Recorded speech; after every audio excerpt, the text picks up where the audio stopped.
Following video is brought to you by the Boston Sports Entertainment Network. Please consider liking and subscribing for more Boston sports content. The red, white, and blue. I can't lose with the red, white, and blue. My whole crew is the red, white, and blue. I represent the stars and stripes. I am a patriot, a true American. I am a champion, yes, and that's on everything. I will protect my home. I will defend, fighting tooth and nail to the bitter end. I don't play to lose, nah, I play to win. Rain, sleet, or snow in the wingland. What? Let me say it again. I play to win. What it is tradition. I'm in the game, playing like Brady. 10 soldiers deep in the field, no Navy. Riding for my soldiers and they riding for me. No matter where I touch down, it's a TD. 2 hands up, yep. Field goal. Good evening, everybody, and welcome back to another episode of Pat's Nation Nightly. My name is Zach Ventola, joined as always by Ben Belford Peltzman. Ben, happy Milton Williams Day Eve. Yeah, right. Reportedly, speculatively, I don't really know what the right word is, that Milton Williams is going to be a Patriot tomorrow. But that's what happens this type of year. Lots of rumors going around. And today we're going to talk about a few of them, but also just giving our thoughts about some potential Patriots free agent pickups as the period opens up, as the legal tampering period opens up tomorrow at noon. So Zach, you want to kick it off? Yeah, well, speaking of potential pickups, let's actually start with the guy who won't be. My day was ruined yesterday by the news of Ronnie Stanley returning to Baltimore, and I think this was the most likely scenario. It seemed that this is what it was all leading up to be. He wanted to remain a Raven. He wanted to contend, a bit on the older side, and was gonna still get paid good money by Baltimore anyways. So Ronnie Stanley staying in Baltimore with the Ravens on a 3-year deal worth $60 million. I think if he made it to free agency, the Patriots would have offered $25 million a year, $27 million a year. Easily. Something in that range. But money was not the number one priority for Stanley. So, and look, when it's in that range, right? Like, how much of a difference is that little extra, not little extra bit, but how much is that extra bit really going to make a difference for him? Like, he's going to be making $20 million in Baltimore anyways, and he doesn't have to, move houses. He doesn't have to uproot his whole family. If I'm not sure if he has a whole family, but if he doesn't have to move them from Baltimore to Massachusetts. So again, it makes sense from his standpoint. Again, also on the older side, wants to win a championship, but very disappointing to see that news come through last night. Yeah, and you're gonna have to pay a lot of these free agents a little more than the market value, and that is something you're gonna see if the Patriots do end up getting Milton Williams. I think it's gonna be for upwards to $24-25 million a year. That is steep. Steep. In 2021, when they made the playoffs, the last time they made the playoffs, they were paying Matthew Judon $12.5 million a year, and that was the highest paid player, 12.5. So just putting it in perspective, that's basically doubling it. Is what would happen if you get a guy like Milton Williams to come to New England, and that's what's going to have to happen. Before we shift, we're going to talk about it more later, but I also do want to mention that's going to happen with someone like DK Metcalf. Not only do you have to find a trade, but you're going to have to pay the guy, and he's not going to want 28, 29 to come to New England. He's going to want 33, 34 to come to New England, and that might seem not like a huge difference, but it is. At 6-7 million is definitely a huge difference. So someone who right now the Patriots have 4 tackles under contract. Mm-hmm. They got Caden Wallace, Caleb Jones, Vidarian Lowe, and Dimitri Jacobs. I think I got all of them. And those 4 players, there's 2 tackle spots. Like there's 4 for 2 right now. Like so Yeah. obviously between the draft and free agency, the Patriots are gonna get several more tackles. Mhm. But I'm looking to a guy like Minnesota Viking, a former Minnesota Viking, Cam Robinson, Robinson. who's someone who's getting up there in age, right? He's definitely not had the success as Vonnie Stanley had in Baltimore. And then the Steelers with Dan Moore Jr. And those 2 guys are those are the 2 guys really that are on top of everyone's list at the tackle position, and it's not pretty. Like this free agent class is going to be classified as a class where a ton of these players are re-signing, not hitting the open market, staying with their team, Like there's not a whole lot of talent in this free agency class when it comes to the offensive line. Yeah, it's bad. And a month or 2 ago, it looked like it would be a pretty decent class, and then everyone gets extended. Everybody signs a contract extension. So definitely unfortunate there for the Patriots. I think it's also worth bringing up, since you mentioned Caden Wallace, Mike Reese's report this morning that essentially said that the Patriots are looking to settle in Caden Wallace at right tackle, Yep. where he played in college. Uh, Patriots tried to shift him to the left side last year. Didn't work out. He also dealt with a lot of injuries. So getting him back on the right side, potentially as a starter, which, look, do you have any other options? Like, that's really all you have. You're not going to be able to sign a quality left tackle and a quality right tackle, or draft a quality left tackle and a quality right tackle with this draft and this free agency class. It's just not going to happen. Plus, filling in all the other needs on the roster. So I don't mind it. I think Wallace can be a pretty good player. But yeah, that was definitely worth noting because it seems like Caden Wallace is going to potentially be, at the very least, the Patriots starter at the right tackle position heading into next season. I also want to bring up one more name, though.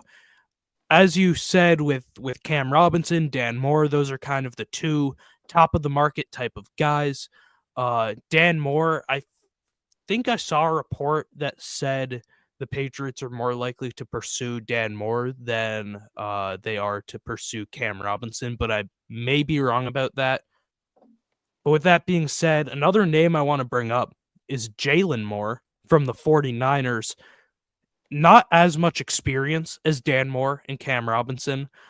Cam Robinson, I believe, played 1,000 snaps this year. Dan Moore played about 1,100. Yeah. Jalen Moore for the 49ers played about 270. So he filled in for Trent Williams when Trent Williams was injured.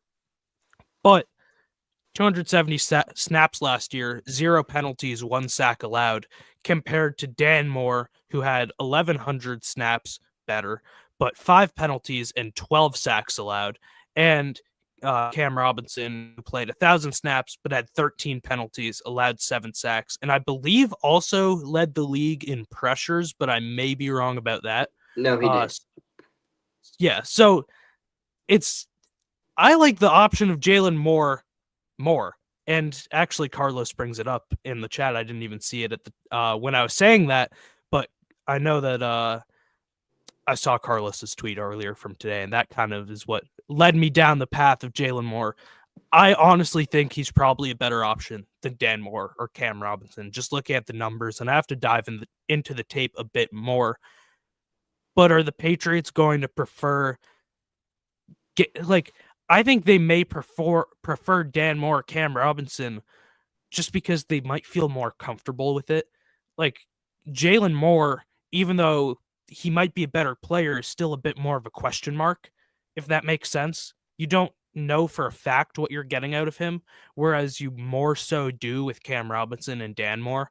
So maybe they'll see it as kind of a Chuks Okorafor situation, even though that's different with Chuk switching from the right to the left, but just a guy who you aren't 100% sure about. I think it's a risk that should potentially be worth making, though. Or you sign both. You get a Dan Moore, you get a Cam Robinson, and then you get Jalen Moore as well, who will likely come in at a lesser value contract, and you make it work from there, right? Maybe you kick one of them inside, you kick one of them to right tackle, but I do like the idea of bringing in Jalen Moore. And again, Yeah. as Carlos said, some more context here. Sat behind Trent Williams, only 27 years old, and he could have a very Mhm. solid job if he got a full season. Yeah, no, absolutely. These tackles on the free agent market are usually in the high 20s, even 30, going upwards to 31, 32. Jalen Moore, 27, played in San Francisco, played pretty well with the limited playing time he had. So that is definitely an interesting choice. I want to move and shift to a position of need, but before we do that, I want to talk about some news that broke today with Cleveland obviously locking up Yeah. Myles Garrett, making him the highest paid non-quarterback in the National Football League. And there's some speculation that Jamar Chase might request that type of money, but we'll get to that when we get to that. But that means that Cleveland is probably not gonna have the second round pick, first round, second overall pick be on Abdul Carter, Yep. which means they could get a guy Shador. like Shador Sanders. They Yes. could get a guy like Cam Wood Mhm. if he doesn't go to Tennessee, or they could get a guy like Travis Hunter. And the worst case scenario for the Patriots, if I'm the Patriots at least, is if I see that Abdul Carter goes number 1 to Tennessee. Yep. Travis Hunter then goes to Cleveland.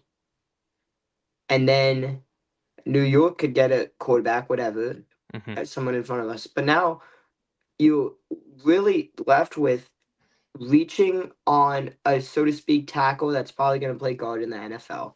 Yep. Or you're just going to have to trade back. And trading back is okay, but teams know that the Patriots are going to look to trade back. So they're not the ones going to have leverage, right? The other teams Mhm. are going to have leverage on the Patriots because they're going to know the Patriots don't want to make this pick. Yeah.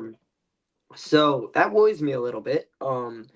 But I am hoping that the board does not fall that way, and if it does, the Patriots will obviously have a contingency plan in place. But Zach, your thoughts on that?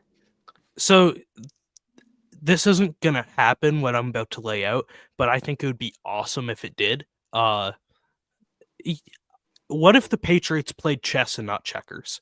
And the reports are that the Vikings, if they can't retain Daniel Jones, would likely pursue Aaron Rodgers. And Aaron Rodgers is kind of seen as like the consensus, the Giants will get him guy, right? So if Daniel Jones doesn't re-sign with the Vikings get Rodgers, the Giants are left with nothing. They probably kind of have to trade up, right, to get Cam Ward, or they have to reach at 3. I think if Cam Ward's on the board for Cleveland, they take him. That's what Schefter has been saying. He seems pretty confident in that. The Cleveland Browns will take a quarterback, and I think that is especially true with Cam Ward. So what if the Giants need to get Cam Ward at 1 or need to reach on Shador Sanders at 3? Right? That would help the Patriots. That would make it more likely that Travis Hunter's on the board. This, again, is contingent on Rodgers going to the Vikings because Daniel Jones doesn't re-sign. What if the Patriots just go and sign Daniel Jones? Right? What if they just step in themselves? And assuming that it's a somewhat cheap deal, which maybe it won't be, but he was on the practice squad last year in the latter half of the season for Minnesota. What if they just say, Daniel Jones, you're going to be our QB3. We'll pay you decent money for it. And now the Vikings have to get Rodgers. Now the Giants are stuck with nothing. And it makes it more likely that Travis Hunter is on the board for you or Abdul Carter's on the board for you. Will that happen? No, realistically. Could it be? Is it a kind of fun idea to think about? And does it somewhat make sense and check out? I think it does. Again, it's just helping you ensure that your guy's on the board at 4, and it's whatever it takes. Yeah. You don't want to see that, Carlos. Yeah, I was just about to say, there's a million things going through my head with everything you just said. Um, Unlikely, but I see where you're coming from. But I feel like that's something that like is pretty unlikely to Yeah, happen for no, sure. I know. I want to have fun. I do want to move on to an exciting position. Everyone's been talking about it. Everyone's been asking about it. The wide receiver position. Now, there's a lot of reports. Every year, there's a Twitter account or two Twitter accounts that like right before free agency, they'll post these like per sources. I've heard this, and no one's ever heard of them before, and Yeah. everyone believes it. You know why everyone believes it? 'Cause Because it's they want to positive. believe it. They want to believe what they're hearing because it's exciting things. The Patriots, Brandon Ayuk is in town, or the Patriots are closing in on a deal with DK Metcalf. Whatever it is, they want to hear it. And then when someone posts something that they don't want to hear, then they simply are not going to trust it, right? Because that's just the fan's perspective. Yeah. There's a lot of misinformation going on last week. I talked to a bunch of people on Friday, and I wanted to figure out what was happening with the DK Metcalf situation. Talked to a lot of people, figured it out, and everyone was kind of saying the same thing. And I know Daniel Jeremiah went on the Pat McAfee show and said, around the league, it sounds like whatever you wanted to say. When I was reaching out, a lot of people were like, DK Metcalf isn't going to want to come to the New England. Like one of the reasons I got, which was stated a few hours later, was the weather. Yeah. I was told that the weather was a big factor, and he's not going to want to come to New England. And he simply wants a contender, and he doesn't believe that the Patriots are a contender. So then I put out the tweet that a few other guys was saying, it's unlikely, between DK Metcalf and the Patriots to finalize the deal. I still stand by it. I still agree with that, based on all the factors. And then I check in on the Brandon Ayuk thing.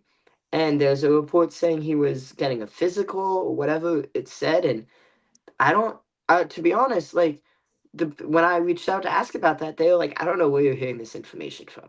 So, like, when you hear something like that, it's not a total denial. They didn't go out and like deny it, but it's pretty much a denial. Right? Like, I Yeah. don't want to put words in their mouth, but like, Ayuk was never in Foxborough getting a physical, and that deal was close. Like, the Patriots gave an offer. They also tried. They obviously called Seattle too. Doug Hyde and Andrew Callahan reported that they kicked their tires. They talked to Seattle, right? I just don't think it's likely, and I still don't think it's likely that the Patriots are going to land Brandon Ayuk or DK Metcalf. Mike Drew already mentioned that Chris Godwin is in play. He's someone who's popped up on my radar too, and someone who is going to cost more money than he is worth. Coming He's off of gonna. an injury. Yeah. Sorry, yeah. I was just seeing if anything came up. He's gonna cost more than he's worth, and I don't know if I'm the Patriots. I don't know if I'm doing that. Would you pay Godwin 25 million coming off an Yes. injury? You I would. would. So But I think I like him a bit more than consensus, but I think he's a great player and we know what he brings to the locker room. Like because you're guaranteed to get something out of Chris Godwin, right? Even if he's of course, if you're paying him $25 million a year, you want him to be on the field. But let's say he gets injured, you still know that you're getting a leader in the locker room, and that's not nothing, right? Whereas let's say you pay DK Metcalf 35 million or something, and even though his injury history isn't as bad as Godwin's, let's say he gets injured, I don't think you have that same type of confidence in him being a leader in the locker room that you do in Chris Godwin. And same thing with Brandon Ayuk. I don't think you have that confidence in them being off the field and as a leader what Chris Godwin is. So, and again, like as a player, if he's healthy, which is a huge if, right? That's not guaranteed, and he has history of some pretty bad injuries. But if he's healthy, I think he's a top 15 to 20 receiver. What did it just happen? Oh just no, it got. didn't. No, it didn't. Oh, okay. Whenever I get like my More computer, Aaron Jones. yeah, We're my good. my computer pings for certain tweets notification.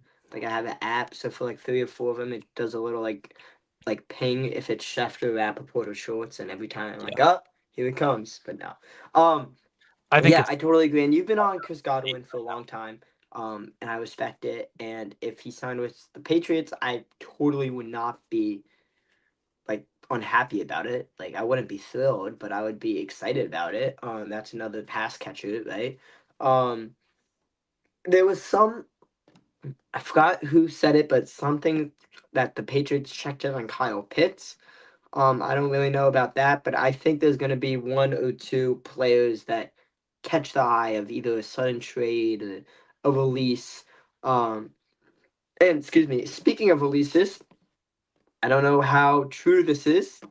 But even if it's not true, the Patriots are going to need another center, either through the draft or through free agency.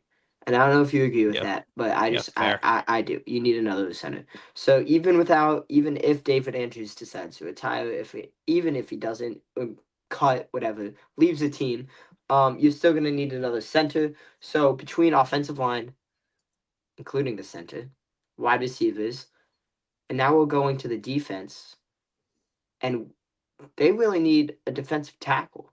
They really, especially if you're shopping Devon Gaucho, like you're gonna need a defensive tackle. Yeah. They're very thin right there. So who are you keeping your eye on? I mean, it's Milton Williams. Yeah, That's who it's gonna be in my mind. The tough thing with Milton Williams is if you kind of have to pay somebody there. Like you need a game changer on the D line, and that's where you're gonna get it is with him. But if you're paying him 22 million a year or something along those lines, like you're paying your interior defensive lineman with him and Barmore, who knows if he's gonna return. But you're paying them a combined salary of north of $40 million a year. Like that's an expensive interior defensive line that you're still maybe not 100% certain of. And do they have any other options? Like I don't think so. You kind of have to pay a guy like that and just make a change, right? But and set the tone too for free agency. That's a guy who I think they could potentially sign on day one, and it could be a matter of we're going out here, we're gonna pay the top guys, we're gonna offer them top dollar, and we're gonna do all that we can to get them to New England. So I think it's gonna be Milton Williams. I would honestly be kind of shocked if it wasn't. Going back to the offensive line talk real quick, because I know you mentioned center. I would like just getting Patrick McCarry from the Ravens to be a guard, and then you know that you have some versatility there as a guy who can play center. Um, he'll be probably relatively expensive, but he can play pretty much every position on the line. I also like Jake Andrews, but does the new regime like him? Does Vrabel like him? Who knows? He's also coming off of a pretty severe injury, so more likely than not, there's not a ton of value in him at the moment. But I think that he looked solid in his very limited showcases in his rookie year. So I would not be upset by having Jake Andrews as their backup center, assuming that he's healthy now. But again, same as I said with Chris Godwin, if he's healthy is a big if. And also we don't know how Mike Vrabel thinks of Jake Andrews.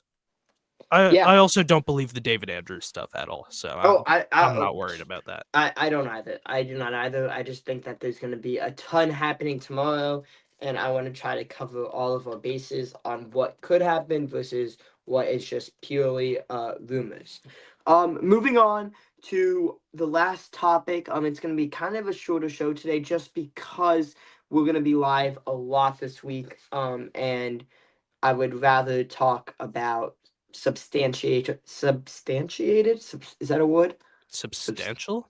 Subs substantial stuff. I don't know. Back stuff. Whenever the moves actually happen. So, we're definitely gonna be live again this week. So make sure you turn on all the post notifications and everything. But for the last segment of the show, I want one position player that you are targeting at every position and some analysis, and I'll give mine too.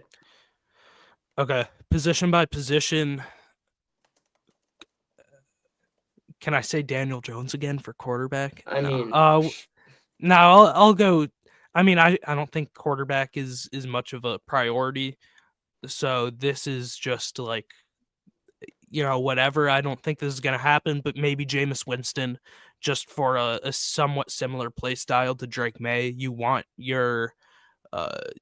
you want your backups to have a similar play style as your starters, and if the Patriots think they might be trading Joe Milton, then Jameis Winston is a good backup option. You want to go QB? yeah, really quick before we do this, I missed a chat in the YouTube chat, and I don't think, can we put that on the screen?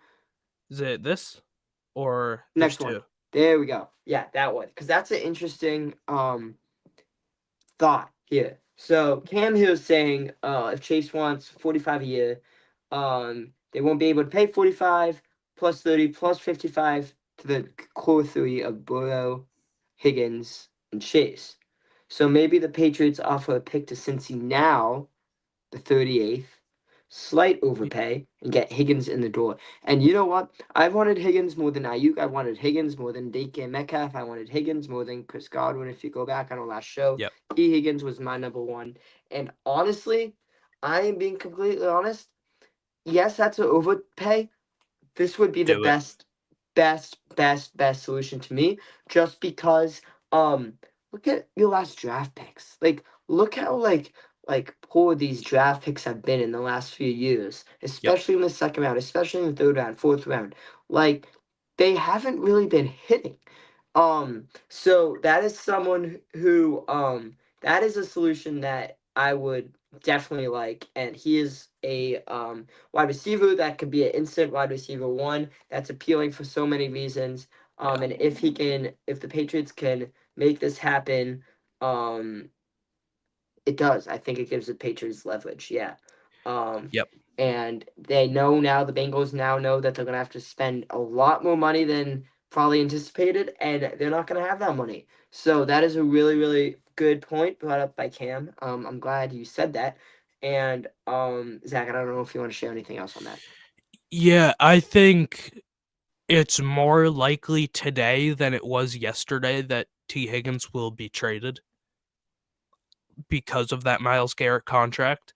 I still don't think it happens though. Like I just don't see them trading him after all of this, all that they've had to do, and all the very public like, oh yeah, we want to keep him, we want to keep our core together, and Joe Burrow, we're gonna listen to him because Joe Burrow wants him back, and blah blah blah blah blah. Plus all the players they've already gotten rid of to satisfy Higgins and Chase and Burrow, and cutting ties soon with Trey Hendrickson. I think they're already kind of in too deep with needing to keep Higgins. So, is it possible? Yeah. Is it more possible than it was yesterday? Yeah. Do I still think it happens? Probably not. But Probably not. Yeah. I mean, you never know. It's the NFL. Anything can happen. We could end the show in 2 minutes, and T. Higgins could be a Patriot in 5 minutes. But I don't see it happening. Yeah. All right, Zach, how do you want to end the show? We can also, I want to scrap that idea because there's just too many possibilities. But if you want to talk about something else. Well, it seems this is something interesting that I do want to bring up. Cornerback for the Patriots is going to be an aggressive free agency position. There was the report from Andrew Callahan, Doug Codd, that Charvarius Ward would be on the Patriots' radar, and that Charvarius Ward would be pursued by the Patriots. There's also a report from Mike Silver about Carlton Davis, who it was an interview with Davis, in which Mike Silver mentioned that Davis said he wants to be paid like a top 10 or top 15 cornerback, which the 10th highest paid cornerback at the moment is L'Jarius Sneed at $19.1 million. So you'd have to think Davis would have to be paid in the $17 to $20 million per year range. He also said he was just on a 3-year, $45 million contract, and he's looking for much more. So, I mean, what defines much more? I'm not sure, but that's a target who could potentially be there. Again, Mike Silver, also the person who interviewed Carlton Davis, said that he expects the Patriots to be among the teams who will make a strong push. So, my guess is it's one of those two guys, and the contracts are going to be pretty substantial. It'll be $18 million per year deals, which, hey, I'm good with it, right? Like if you're gonna have all this money, you might as well spend it. And having a defense of Milton Williams up front and rushing the passer, some draft picks also rushing the passer, and then you got Christian Gonzalez and Charvarius Ward, or Christian Gonzalez and Carlton Davis, then locking up receivers. Excuse me. That's a pretty legit defense, and that's going to help your offense put points on the board. Yeah, absolutely. And I'm really excited to see the Patriots. I don't know, last time they led the league in cap. Not to say they're going to use it all. I wish it was during a free agent class, which was a little more brighter and more players available for cheap. But or even not for cheap, just more players available in general.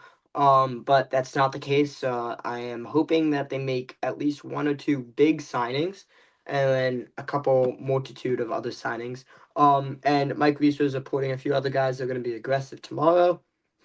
They're going to be aggressive on Tuesday and Wednesday, and for the rest of free agency.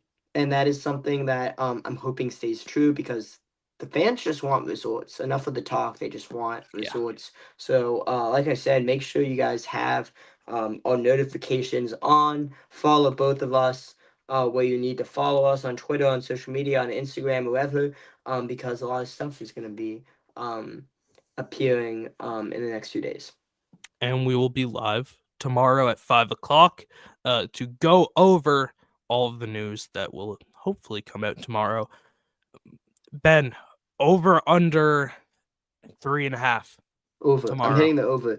I think I'm going to clip this too, and I'll post this later. The Patriots are going to be very aggressive at the start of free agency. I truly believe that. I'm not just saying that. I truly believe it's going to look like a little bit of 2021 when they made a lot of those signings. I also think that it might not post at 12:01, but I think it's going to post shortly after, in the afternoon, in the early afternoon, about the signings the Patriots have made. 12:01 is when you'll get the Schefter notification of the Patriots are heavily pursuing. Yeah, exactly. So, and then an hour later, we'll get the news that a deal is finalized, and probably has been finalized for weeks. Yep, exactly. So that's just how the NFL goes. We'll see. It's gonna be a busy day. Start of free agency is always exciting.